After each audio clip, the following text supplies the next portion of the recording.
ඉතින් එච්චර ඉතින් යාට දෙයක් නැහැ. මේ මල්ලි වගේ යාළුවෙක්. හායි. ඔයා කොහෙද ඉගෙන ගන්නේ? එයා ඉගෙන ගන්න නැහැ. එයා මේ සමාගමේ වැඩ කරන්නේ. අපේ කම්පැනි එකේ? මේ කම්පැනි එකේ රූල්ස් තියෙනවා. ඒවට අවනත වෙනවා. හරිද? මේ ජින්ස් එක ගැනද කියන්නේ? මැඩම් තමයි කිව්වා අඳින්න කියලා. ඒක ගැන මං කියන්නේ. මිනිස්සුන්ට අද ගැහුවද? ඒ තමයි අපේ ප්‍රධාන සපයන්න මේ එනවා. බාලු ඇයි යාට ගැහුවේ? මැඩම් මෙන්න මේ දරුවට හොඳටම ගැහුවා. ඒකයි මං එයාට ගැහුවේ. what?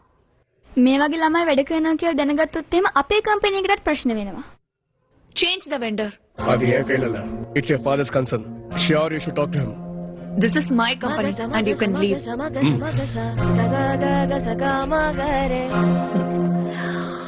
බාලු ඔව් කියන්නේ මැඩම්. අපිට ආයෝජකයන්ගේ සමුළුව තියෙන. ඒකට ලෑස්ති වෙන්න. මං එදිරිත් කාටරි ගහන්න ඕනේද? චක්‍රපාණිට කතා කරන්න. අහෙන්නකෝ අයියේ. ඔය මාව අයින් කරන්න එපා. මට මේක හැමෝම බලන් ඉන්න බෑ වන්.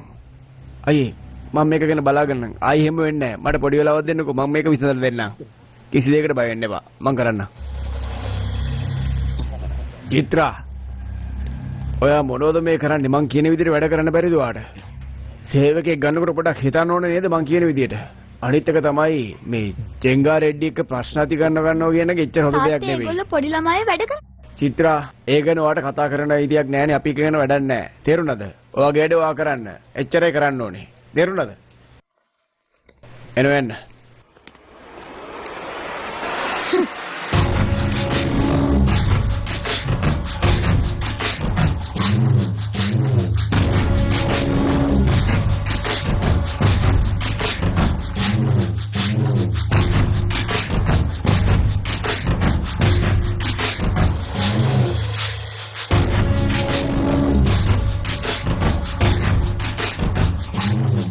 මං ඔහෙට වාඩි වෙන්න කිව්ව නේද?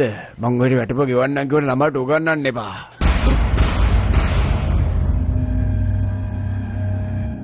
ඕගලගේ සර් කොහොමද වලට ගන්නේ? අපි ඉගෙන ගත්තොත් එහෙම අපේ අනාගතයට හොඳයි. අපිට හොඳ තැනකට යන්න පුළුවන්. අපිට ලොකු දේවල් කරන්න පුළුවන් කියලා.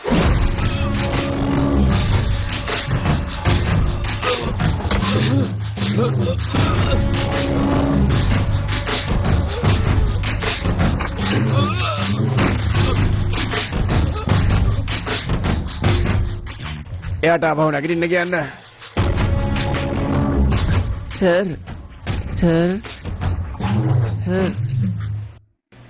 එයා වලට බොරු කියලා තියෙන්නේ. එයාට බෑ කවදාවත් ජීවිතයක් ලබා දෙන්න.